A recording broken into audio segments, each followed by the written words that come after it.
はい、どうも、シンです。本日もアークサバイバルアセンディットをやっていきます。本日はですね、万能新生物、パイロメイン徹底解説をお送りいたします。アークサバイバルアセンディットになりまして、初の公式モッドマップ、センターが実装されました。それと同時に有料ダウンロードコンテンツとして、新しいシリーズの第1弾、パイロメインが実装されました。Steam で780円のダウンロードコンテンツとなっております。かなり能力が戦闘から生活まで多機能になっておりまして、順番にご紹介していこうかと思います。特にですね、洞窟攻略に関しては、今までにない画期的な能力を備えておりますので、かなり洞窟攻略が楽になる生物になるかと思います。前半、その能力について、後半、テイムについてご紹介していきますので、ぜひ最後までご覧いただければと思います。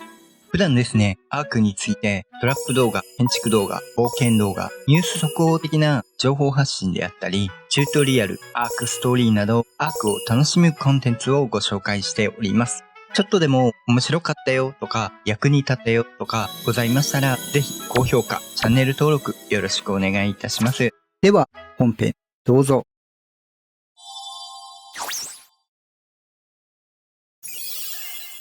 ではまず基本の能力からご紹介していきます。攻撃として通常の攻撃。こ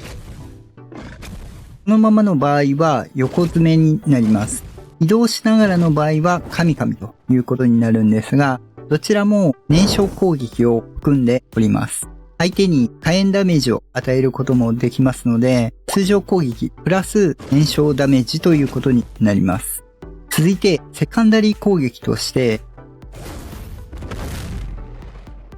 このように爆破攻撃を与えることができます。これは向いているところの方向性になるので遠距離にもなるんですが、範囲攻撃となっておりまして、当たった生物すべてにダメージを与えることができます。これに関してはですね、燃焼ダメージも含んでおりますので、火炎ダメージを同時に与えることも可能です。ここからは戦闘名の特殊能力となります。まずは炎吸収となりまして、このように相手に対して先ほどのように通常攻撃、もしくはセカンダリー攻撃与えますと、相手が燃焼していきます。これをコントロール右クリックを押すことによって、下のゲージを貯めることができます。また攻撃をしていって、相手の方にもゲージが溜まってきます。それに合わせてコントロール右クリック、もしくは相手を倒した時に吸収することができます。この際に下にゲージを貯めることができます。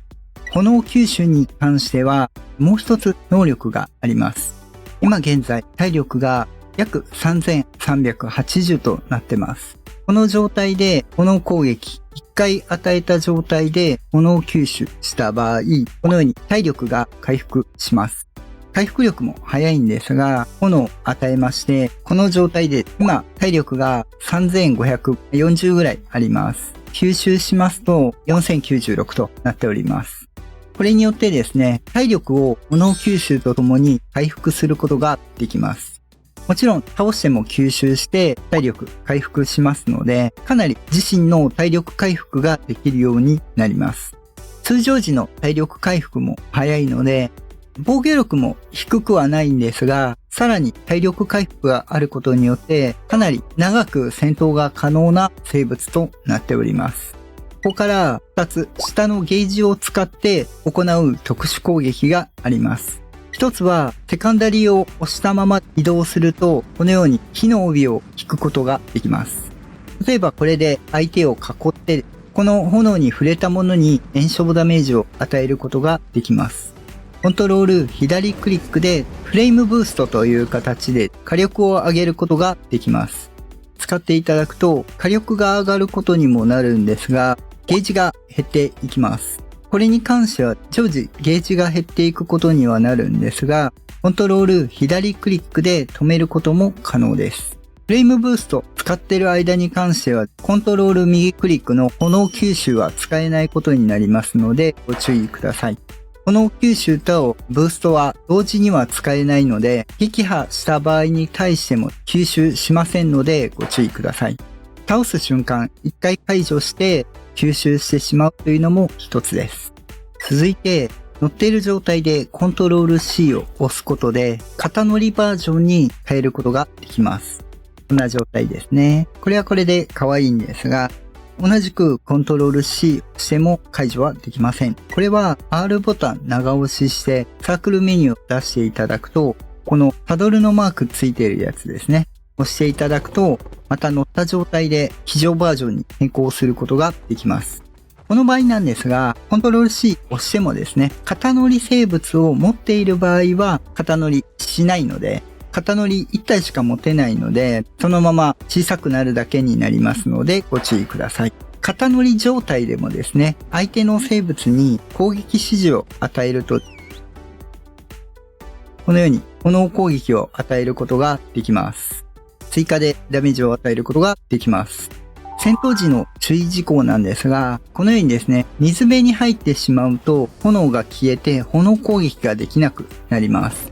5秒ぐらいで元には戻るんですが、現状ですね、雨では炎攻撃できる状態ではあるようなんですけども、一応ですね、発表上は雨でも弱るようなので、もしかすると修正で変わる可能性はあるのでご注意ください。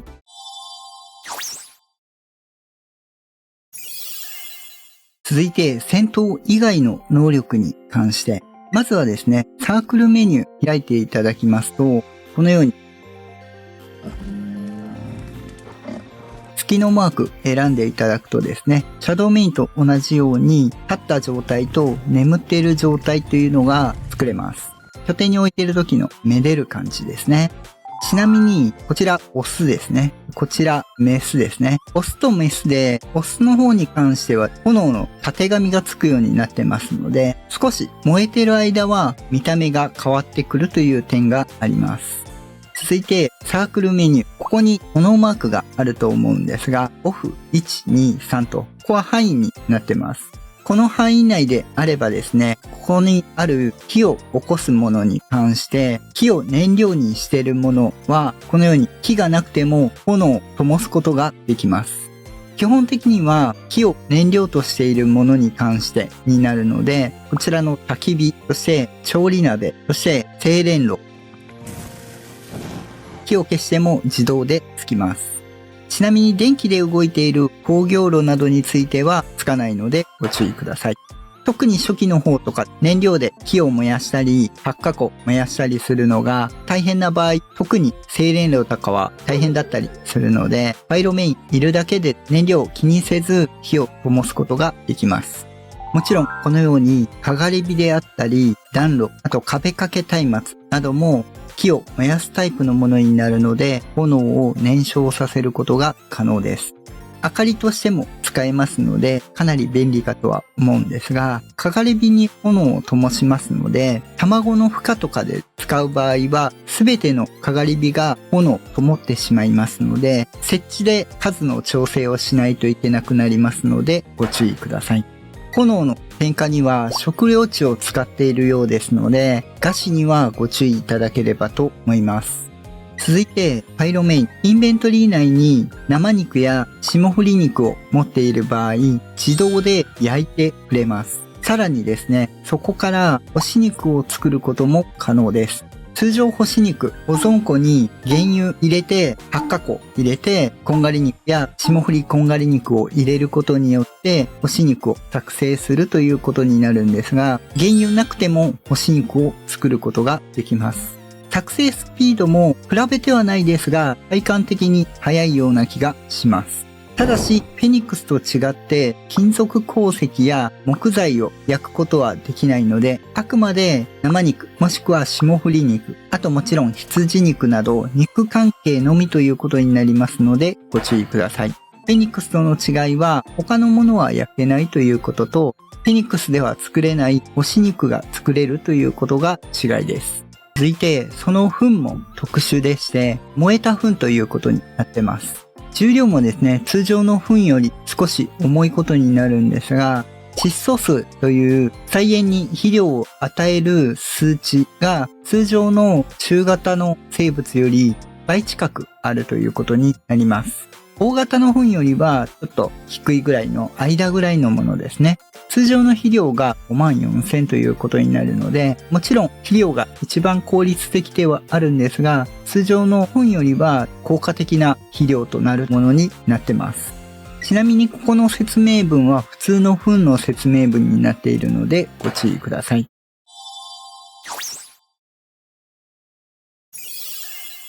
ここからかなり有能な能力になってくるんですが、今の装備、布装備なんですが、体感33、耐熱84となっております。一回服脱ぎますね。これで00となります。この状態でパイロメイン、型に乗せた状態で見ていただくと、このように393、体感も耐熱も上がります。パイロメインを持っている段階で体感耐熱ともに破格の数値が上がります。もちろん通常の装備プラスされることにもなりますので、センターでは大体の気候は結構生きれる数値になってくるかと思います。カワウソを首に巻いた場合も保護が入るんですが、カワウソの場合は体感は348になるんですが、耐熱は161になっております。寒さには耐えれるんですが、耐熱の方に関しては半分ぐらいということになります。なので、パイロメイン、型に乗せている方が体感、耐熱ともに高いということになります。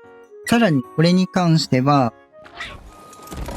非常状態になった場合なんですが、さらに数値が上がりまして、体感が787、耐熱は112万5000の耐熱が付与されます。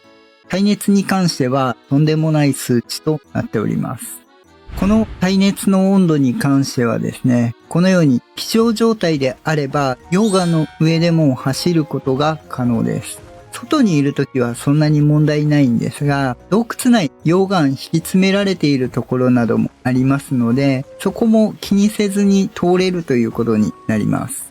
さらにですね、このようにちょっと夜明るいんでそんなにわからないかもしれないんですが、周りに明かりを灯すことができます。松明の代わりのようになるということですね。これは非常状態、肩乗り状態、どちらでも作用することができます。ただちょっと肩乗り状態は点灯が不安定なので微妙なラインはあるんですが、外だと問題ないんですが、洞窟など暗いところに関しても明かりを松明忘れたりとか、明かりが切れてしまった場合でも光を灯すことが可能です。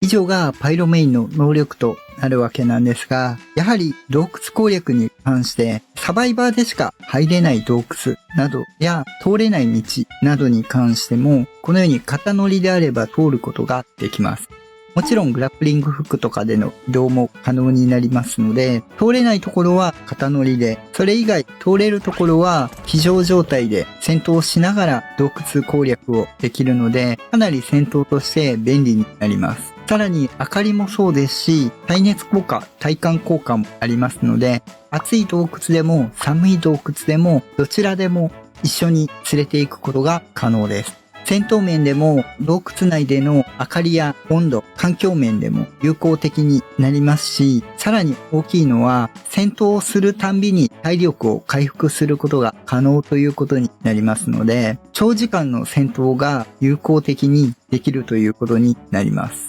もちろん、ボス戦でも戦闘して倒さなくてもいいので、途中ででも炎吸収をすれば体力回復することができますので、かなり有効的になります。ただし、倒さない限りはですね、起乗していない状態だと、AI の状態だと体力回復途中でするっていうのはあまり見受けられなかったので、サバイバーが起乗している必要は出てくるかと思いますので、ボス戦とかで使う場合はご注意いただければと思います。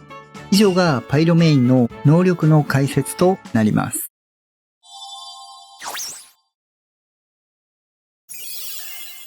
続いて、テイムについて。テイムは特殊テイムとなっております。後ほど失敗したくない人向けのテイム方法もご紹介しますので、ご覧いただければと思います。まず、テイムの流れとしては、水につける。体力を半分以下に落とす。起乗して炎吸収をする。ゲージが溜まったらテイムアクションを行う。以上がテイムの流れとなります。これには注意点がありまして、まず、起乗してからが30秒間の間に炎吸収を行う必要があります。ダメージ食らってもテイム効果は落ちませんが、30秒経ってしまって起乗解除された場合はテイム効果が落ちます。起乗解除後は5分間再度起乗することができなくなりますのでご注意ください。ここは実際やった方がわかりやすいと思うので実践していきますね。出現場所なんですが、マップとしてはセンターはもちろんスコーチドハウスでも発見報告があります。残念ながらアイランドでの発見報告は今のところありません。もう一つ、スコーチドアースで発見報告はあるんですが、先ほどご案内したテイム方法として出てくる場所が水があって敵対生物がいる場所というところがですね、なかなか難しくなっておりますので、あまりテイムは現実的ではないかもしれません。基本的にパイロメインの現状のテイムとしてはセンターということになります。センターで出現場所なんですが、これがセンターのマップとなります。この中の北側、この島が火山島となっておりまして、基本的にこの島一帯に出没することになります。この辺の溶岩がある場所のみではなくて、今いる海岸あたりでも出没しますので、できれば厳選としては、この海岸あたりで厳選していただく方が水につけやすいので、テイムしやすいかと思います。かなり追ってきてくれるので、上の方から誘導して水のところまで誘導することは難しくはないんですが、大変ではあると思いますので、ご注意いただければと思います。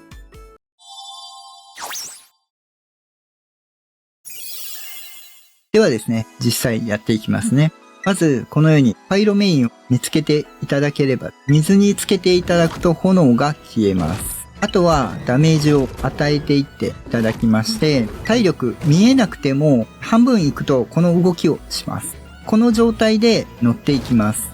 5秒ぐらいしかないので、このように乗り過ごしてしまった場合は何でもいいので攻撃与えると乗れます。まず第1段階ですね。次にタイマーが動き出しますので、30秒以内に敵生物を見つけていただきます。そして、炎ダメージを与えて、炎吸収していただくと、タイマーがリセットされて、テイムが進みます。探している間であれば、一撃でいいので、与えて炎吸収していただくと、タイマーが回復します。テイム中は、クールタイム短くなっておりますので、気兼ねなく使っていただければと思います。もちろん、炎ゲージを貯めていただいてから吸収していただいた方が、ゲージが上がるのは早いです。このゲージを貯めていくということになります。倒すと新しい生物を見つけて30秒以内に炎吸収を行わないと起乗解除されてしまうことになります。右クリックでも左クリックでもいいので、炎を溜めて、炎吸収、コントロール、右クリックをしていただければ、ゲームが進みつつ、タイマーもリセットされるということになります。このテイムに関しては、特にレベルや相手生物の種類などは、テイムの進み具合には変わらないんですが、レベルが低い状態の子だった場合、タイマーのリセットはもちろんできるんですが、ゲージを貯めている間にどうしても倒してしまいます。また次を探さないといけないので、強い子であれば攻撃を与えつつ炎ゲージを貯めていくことになるんですが、吸収していただいてどんどん貯めていくと。体力があるので何回でも炎吸収を同じ個体でできることになりますので、かなり相手が耐久力がある生物、今のように高レベルのレックスであったり、ステゴサウルスやブロントサウルスなど、1個体に対して長持ちするタイプのものの方が、ゲームは楽になってきます。新しい生物見つけるという方が結構大変だったりするかと思うので、30秒以内というくくりがある分、耐久力がある生物の方が、ゲームは楽になってきます。ちなみになんですけども、攻撃与えていって炎吸収しないといけないので、コントロール左クリックは使えませんのでご注意ください。ブーストは使えません。あとはひたすら攻撃を繰り返して生物に対して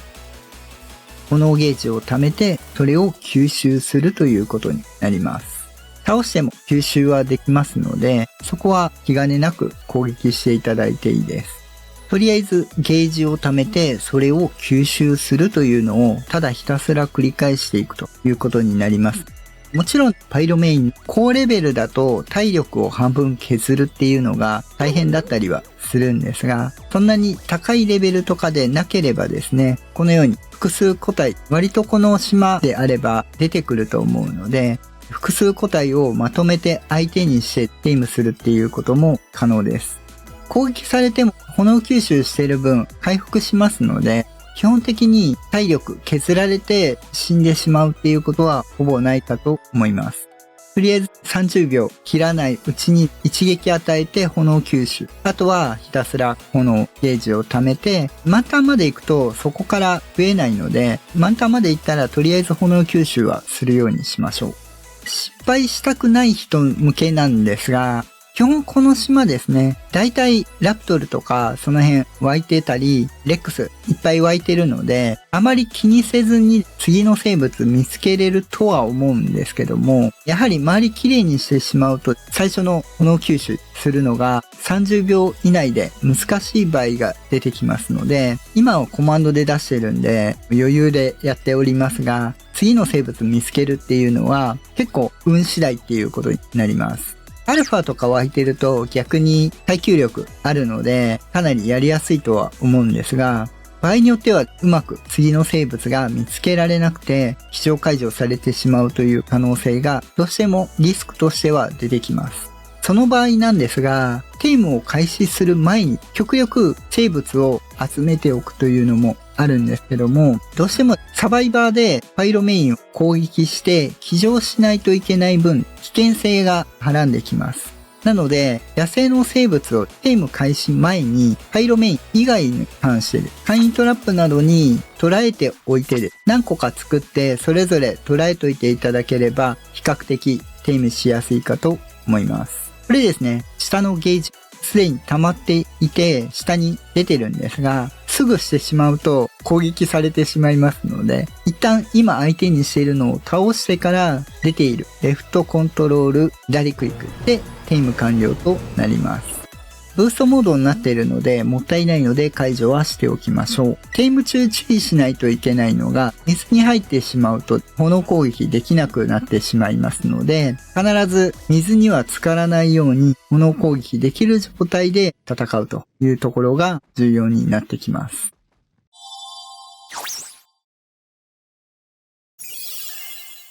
一応この島だと結構生物はいるんですけども、なかなかパイロメインと一緒にいる場合もあったりするので、その辺を掃除してしまうと次の場所行くのなかなか湧いてない場合があったりもするので、その辺はゲーム開始する前に見ておいた方がいいかもしれません。比較的海岸沿い回っていただいた方が30秒以内に見つけれるのじゃないかなとは思ったりします。ただし、ローカルの場合、読み込んでいないと生物が湧かないので、公式だとそんなに問題ないと思うんですが、注意しないといけない部分になります。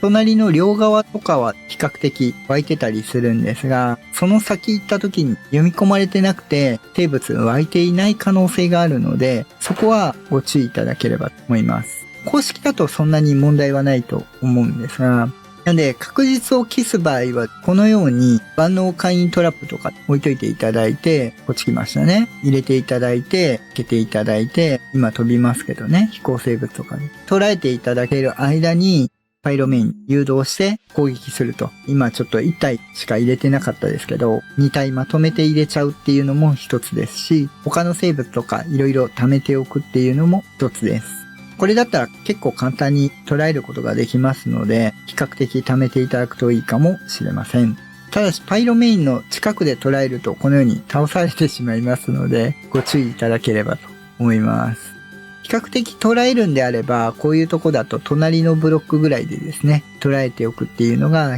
いいかもしれません。結構すぐ湧いたりはするんですが、30秒という区切りがある分ですね、難しいところも出てきますので、ご注意いただければと思います。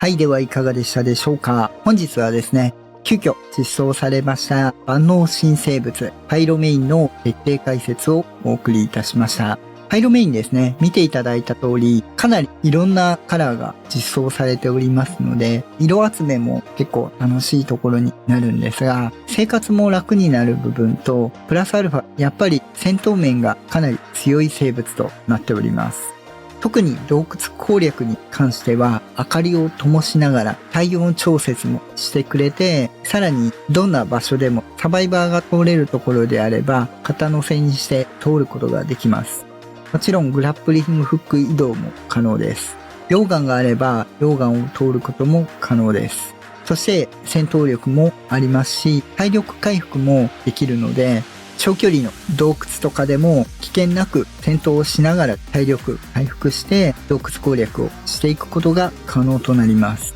唯一水は弱点になりますので、海底洞窟とかはもちろん使えないんですが、そのあたりだけご注意いただければどんな洞窟でも対応できる生物となります。もちろん洞窟で出てきがちな虫系生物に関しては炎攻撃になりますので、特攻攻撃をすることもできます。かなり洞窟攻略としては特化と言ってもいいぐらいの能力を持っていつつ、もちろん他の戦闘でも使える、移動でも使えるなどになってきますので、ぜひゲームしてみてはいかがでしょうか。低レベルでも拠点にいるだけで炎を灯してくれます。食料値は減るので、もちろん肉など与えておく必要はあるんですが、拠点なんで餌箱もあるかと思いますので、範囲だけ気をつけていただければいいです。近場で範囲を縮小して使っていただくのが一番いいのかなと思います。ただし、ログアウトするときや炎が不要なときはちゃんとオフにしておかないと余分に肉を消費してしまうという部分も出てきますので、特に拠点維持とかだけされているような方に関してはご注意いただければと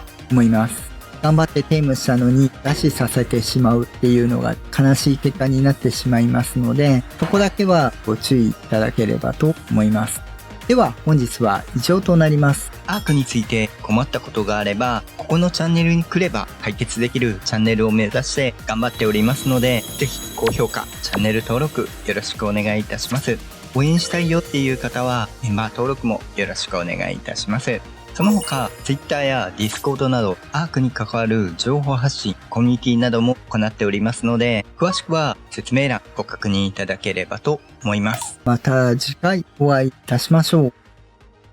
バイバイ。